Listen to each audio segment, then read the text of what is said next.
Social media پر دعوت اور تبلیغ کا ثواب۔ کیا سوشل میڈیا کے ذریعے دین کی تبلیغ کرنا باعث ثواب ہے؟ اور کیا اس پر بھی تبلیغ کا اسی درجے کا ثواب ملے گا جو قرآن و حدیث میں مذکور ہے؟ جناب علی صاحب، بالکل 100% اسی طرح ثواب ہے، بلکہ اس زمانے میں چونکہ سوشل میڈیا پہ بے دینی کا کام بہت زیادہ ہو رہا ہے، اس لیے سوشل میڈیا کے ذریعے تبلیغ کے ثواب کی اہمیت بڑھ گئی ہے، کم نہیں ہوئی ہے، اور زیادہ ثواب ہے۔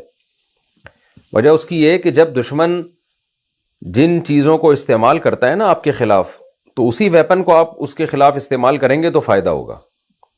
آپ میدان جنگ میں لڑ رہے ہیں، آپ کی کنٹری کی فورس کی دوسرے کنٹری کی فورسز کے ساتھ لڑ رہی ہیں، اور سامنے جو دشمن ہے وہ ٹینک اور توپیں لے کر آیا ہوا ہے، اور آپ یہاں غلیل لے کے لڑ رہے ہیں اس کے مقابلے میں، تو کبھی بھی نہیں جیت سکتے آپ۔ تو جو اسلحہ یا جس کوالٹی کا اسلحہ دشمن استعمال کر رہا ہے، جب تک آپ کے پاس اسی لیول کا ویپن نہیں ہوگا، اسی معیار کا ویپن نہیں ہوگا، تو آپ تھوڑی جنگ جیت سکتے ہو۔ تو یہ بھی ایک 5th جنریشن وار ہے جو دنیا میں ہو رہی ہے، اور میدانوں کی جنگیں الگ ہوتی ہیں، میڈیا کی جنگیں الگ ہوتی ہیں۔ آپ کو پتہ ہے خلافت عثمانیہ کے خاتمے کی ایک بڑی وجہ یہ تھی کہ پریس ایجاد ہو چکا تھا، تو جو غیر مسلم تھے ان کی کتابیں پریس میں چھپ کے فوراً چھپتی، مارکیٹ میں آتی اور بک جاتی، اور جو مسلمانوں کی کتابیں تھیں وہ ہاتھ سے کبوتر کے قلم سے لکھی جا رہی تھی، اور وہ درختوں کو تراش کے قلم بنایا جاتا، پھر سیاہی میں ڈبو کے لکھا جاتا، وہ کتاب چھپتے چھپتے ٹائم لگ جاتا تھا۔ تو جو نظریات تھے اسلام کے خلاف پروپیگنڈا، وہ تو بہت اسپیڈ کے ساتھ پھیلا ہے، اس کے جواب وہ اس رفتار سے پھیلے ہی نہیں ہے۔ تو مسلمانوں کی ایک بہت بڑی یعنی شکست کی ایک بہت بڑی وجہ یہ چیز بھی تھی کہ وہ پریس کی طرف نہیں آئے، بہت دیر سے آئے، اب آئے ہیں تو کتنا ٹائم گزر چکا ہے۔ تو پریس سے بھی زیادہ اسپیڈ، پریس میں کتابیں چھپتی ہیں نا، اخبار چھپتا ہے، اس سے بھی زیادہ اسپیڈ ہے اس وقت سوشل میڈیا کی۔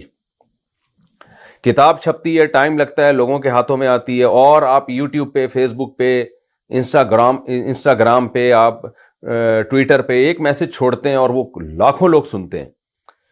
تو اب اگر مسلمان سوشل میڈیا پہ اسلام کا دفاع نہیں کریں گے، اسلام کی تبلیغ نہیں کریں گے، جو اسلام دشمن عناصر ہیں ان کے پروپیگنڈے کا مدلل جواب دینے کے لیے سوشل میڈیا کا استعمال نہیں کریں گے، تو بہت پیچھے رہ جائیں گے۔ اور افسوس کے ساتھ کہنا پڑتا ہے کہ اب بھی ہمارے بہت سے سنجیدہ علماء، سنجیدہ دینی طبقہ سوشل میڈیا سے بائیکاٹ کیے ہوئے ہیں، اور وہ اپنا ہی نقصان کر رہا ہے۔ میں اس کی ایک مثال دیتا ہوں کہ ایک آدمی آپ کے والد کے خلاف پروپیگنڈا کر رہا ہے مائک پہ، اور وہ جناب اسپیکر کے ذریعے اپنی بات پورے محلے تک پہنچا رہا ہے۔ آپ اس پروپیگنڈے کا جواب دے رہے ہیں بند کمرے میں بیٹھ کے، تو آپ اس پروپیگنڈے کا نہیں توڑ کر سکتے، آپ کو بھی وہی مائک استعمال کرنا پڑے گا جو وہ استعمال کر رہا ہے، یا اسی جیسا مائک استعمال کرنا پڑے گا۔ تو بند کمرے میں بیٹھ کے جو دین کی محنت ہے اس کی میں اہمیت کا منکر نہیں ہوں، اس کے اپنے فائدے ہیں جو علماء کر رہے ہیں، الحمدللہ کتابیں لکھ رہے ہیں، ریسرچ کا کام کر رہے ہیں۔ ظاہر ہے اگر سوشل میڈیا پہ کوئی جیسے میں بات کر رہا ہوں تو میں بھی تو ریسرچ سے فائدہ اٹھاؤں گا نا علماء کی، وہ تو کتابوں کی شکل میں ہوگی، تو اس کی اہمیت کا انکار کرنا مقصد نہیں ہے۔ یا میں بھی اگر کوئی مسئلے پہ تحقیق کروں گا تو وہ تو بند کمرے میں بیٹھ کے کتابوں سے ہی کر کے کتاب کی شکل میں ہی اس کو لکھوں گا میں، پھر بعد میں اس کو میں وائرل کروں گا۔ تو کتاب کی اہمیت، بند کمرے میں بیٹھ کے جو دین کی خدمت ہو رہی ہے اس کی اہمیت کا انکار کرنا ہرگز مقصد نہیں ہے، اس کے اپنے فائدے ہیں، اس کی اپنی اہمیت ہے، لیکن چونکہ اس کی طرف علماء کی توجہ ہے، دیندار طبقے کی توجہ ہے، اس لیے اس کی اہمیت بتانے کی ضرورت نہیں ہے۔ سوشل میڈیا کی طرف ابھی تک ہمارے دینی طبقے کی جتنی اہمیت اس کے دل میں ہونی چاہیے وہ ہے نہیں۔ تو سوشل میڈیا پہ تبلیغ کا بہت زیادہ ثواب ملتا ہے۔ کیوں؟ نبی صلی اللہ علیہ وسلم نے فرمایا بلغوا عنی ولو آیا، ایک جملہ بھی مجھ سے سنتے ہو تو پہنچاؤ آگے۔ کیوں؟ رب حامل فقہ غیر فقیہ، اور ایک روایت میں ہے رب مبلغ او عام سامع، بعض دفعہ جس کو بات پہنچائی جاتی ہے وہ زیادہ اچھی طرح سے اس کو کیچ کرتا ہے، پہنچانے والا اتنا اچھا عمل نہیں کرتا جتنا جس کو پہنچائی جائے وہ اس کو کیچ کر رہا ہوتا ہے، وہ پک کر رہا ہوتا ہے اس کو۔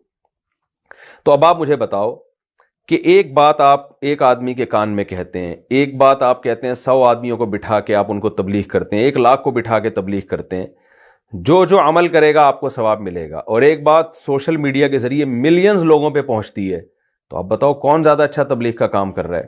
جو ملینز تک بات پہنچا رہا ہے، یقیناً وہ خیر کو بہت تیزی سے پھیلا رہا ہے۔ تو 100 آدمیوں کو بٹھا کے بات کرنے کی اپنی ویلیو ہے, اس میں مجلس کا ایک اثر پڑتا ہے, کوالٹی کے اعتبار سے لوگ تیار ہوتے ہیں. لیکن جب آپ سوشل میڈیا پہ کام کرتے ہیں تو کوانٹٹی کے اعتبار سے بات آپ کی زیادہ پھیلتی ہے. تو کوالٹی بھی مقصد ہے, وہ جب تک نہیں ہوگی جب تک فیس ٹو فیس آپ لوگوں سے ملیں گے نہیں. جیسے تبلیغ جماعت والے کر رہے ہیں, گھر گھر جا کے دعوت دینا, اس میں تھوڑے لوگ تیار ہوتے ہیں مگر کوالٹی ان کی اچھی ہوتی ہے. سوشل میڈیا پہ زیادہ لوگ تیار ہوتے ہیں لیکن وہ کیفیت نہیں ہوتی ان کی. تو شریعت میں دونوں چیزیں مقصد ہیں, کوانٹٹی بھی اور کوالٹی بھی. تو کوالٹی کے لیے آپ خانقاہی نظام ہے, دینی مدرسوں کا نظام ہے, علماء جو فیس ٹو فیس لوگوں کو جا کے سمجھاتے ہیں, اور کوانٹٹی کے لیے سوشل میڈیا کا استعمال ہے.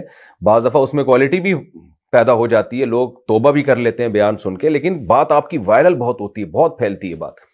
تو چاہے کوئی عالم سوشل میڈیا کا استعمال کرے یا کوئی عامی آدمی, جہاں جہاں آپ خیر کی بات پہنچائیں گے آپ اپنے لیے ایک درخت لگا رہے ہیں خیر کا. تو فیس بک پہ کوئی اچھی بات پھیلانا, یوٹیوب پہ, انسٹاگرام کے ذریعے, ٹویٹر کے ذریعے اپنے پیغام کو لوگوں تک پہنچانا, اگر وہ خیر کی بات ہے, جتنے لوگ اس کو سنیں گے تو آپ کو قبر میں اس کا ثواب ملے گا. نبی صلی اللہ علیہ وسلم نے فرمایا, جس نے درخت لگایا چرند پرند جب تک درخت سے کھائیں گے آپ کو قبر میں ثواب ملے گا.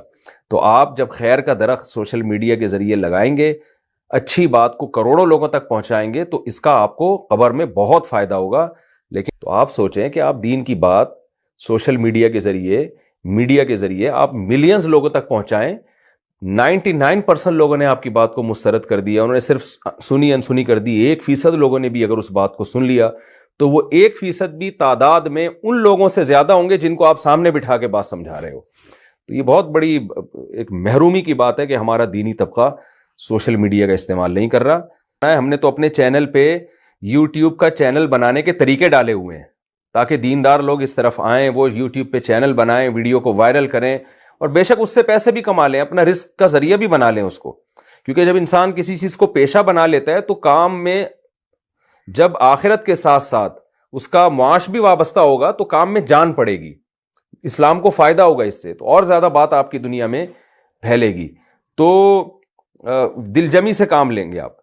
اور یہ اس کے اخلاص کے منافی نہیں ہے کہ آپ پیسے کما رہے ہیں تو دین کا کام پیسے کما کے کیسے ہو سکتا ہے. یہ ہو سکتا ہے. صحابہ کو نبی صلی اللہ علیہ وسلم میدان جنگ میں ترغیب دیا کرتے تھے. آپ فرماتے تھے کہ جس نے فلاں کو قتل کر دیا میدان جنگ میں تو اس کا سارا مال اسی کا جس نے قتل کیا. اب صحابہ تو اللہ کے لیے لڑ رہے ہیں, لیکن انسان کو موٹیویشن ملتی ہے, بھائی دنیا بھی مل جائے گی, بھائی چلو جنت بھی مل رہی ہے, اور ساتھ ساتھ اس کافر کو جو اسلام دشمن ہے جو جنگ میں لڑ رہا ہے, نبی نے آرڈر دے دیا ہے کہ من قتل قتیلا فلہ سلبہ, جس نے کسی کو قتل کیا اس کا سارا مال غنیمت قاتل کے. تو صحابہ کو جوش آتا تھا اس سے کہ چلو جی میدان جنگ میں اللہ کی راہ میں لڑ رہے ہیں, جنت بھی مل رہی ہے, اور ساتھ ساتھ ہمیں جس کو ہم قتل کریں گے جس بہادر کو تو اس کا سارا مال بھی بلا شرکت غیر میرا ہو جائے گا. تو اس سے صحابہ کو موٹیویشن ملتی تھی اور خوشی سے لڑتے تھے. تو یہ کوئی اخلاص کے منافی نہیں ہے کہ آپ اگر یوٹیوب چینل کے ذریعے پیسے بھی کمانا شروع کر دو, نیت آپ آخرت کی رکھو, اور آپ کو یار جب غریبی میں پیسے بھی مل رہے ہیں تو ٹھیک ہے, اس سے اور یہ بھی موٹیویشن کا ذریعہ بنے گی. تو اس میں کوئی حرج کی بات نہیں ہے. اچھی بات, خیر کی بات. قرآن جگہ جگہ کیا کہتا ہے کہ اہل ایمان کی صفت میں اللہ کیا بیان کرتے ہیں, وَلَا يَحُضُّ عَلَىٰ طَعَامِ الْمِسْكِينِ, فرمایا منافق جو ہے وہ کھانا کھلانے کی ترغیبیں نہیں دیتا. تو پتہ چلا بھائی کھانا کھلانا بھی غریبوں کو اچھا کام ہے, کھانا کھلانے کی ترغیبیں دینا بھی اچھا کام ہے. تو آپ اگر فیس بک پہ ایک ایسی حدیث وائرل کر دو جس میں غریبوں کو کھانا کھلانے کی ترغیب ہو, لاکھوں لوگوں نے وہ ویڈیو دیکھی, لاکھوں لوگوں نے وہ پوسٹ دیکھی, لاکھوں میں کسی ایک نے آپ کی پوسٹ دیکھ کر اس میں جذبہ پیدا ہوا کہ ہمارے نبی نے فرمایا کہ جس نے غریب کو کھانا کھلایا ایسے جیسے اللہ کو کھلا دیا اس نے. حدیث کا مفہوم بیان کر رہا ہوں. حدیث میں آتا ہے نا, نبی صلی اللہ علیہ وسلم نے فرمایا اللہ قیامت میں کہے گا کہ کہاں ہیں وہ لوگ, میں بھوکا تھا انہوں نے مجھے کھلایا, میں پیاسا تھا انہوں نے مجھے پلایا. لوگ کہیں گے اللہ تو کہاں سے بھوکا ہو سکتا ہے, تو کہاں سے پیاسا ہو سکتا ہے. تو اللہ کہے گا کہ میری مخلوق بھوکی تھی تو جس نے اس کو کھلایا ایسے جیسے مجھے کھلا دیا. تو یہ حدیث آپ نے پھیلا دی. ایک مثال دے رہا ہوں میں. تو اب لاکھوں لوگوں نے سن لی, دیکھ لی, کسی ایک کو بھی خیال آ گیا کہ یار چلو آج اس پر ہم عمل کرتے ہیں, فلاں غریب بھوکا ہے چلو ہم اس کو کھلا دیتے ہیں. تو فری میں آپ کو ثواب مل گیا کلک کرنے کی بیس پہ, یا ایک پوسٹ بنانے کی بیس پہ, یا جس نے اس کو پوسٹ کو شیئر کیا, جو شیئر کر رہے ہیں, جو اللہ کے خزانوں میں کمی نہیں ہے. اللہ 2 روٹیوں کے بدلے میں نا, جو روٹی ایک خرچہ ہو رہا ہے اس سیٹھ صاحب کا جو غریب کو کھلا رہا ہے, اس کو بھی پورا اللہ اجر دے رہا ہے.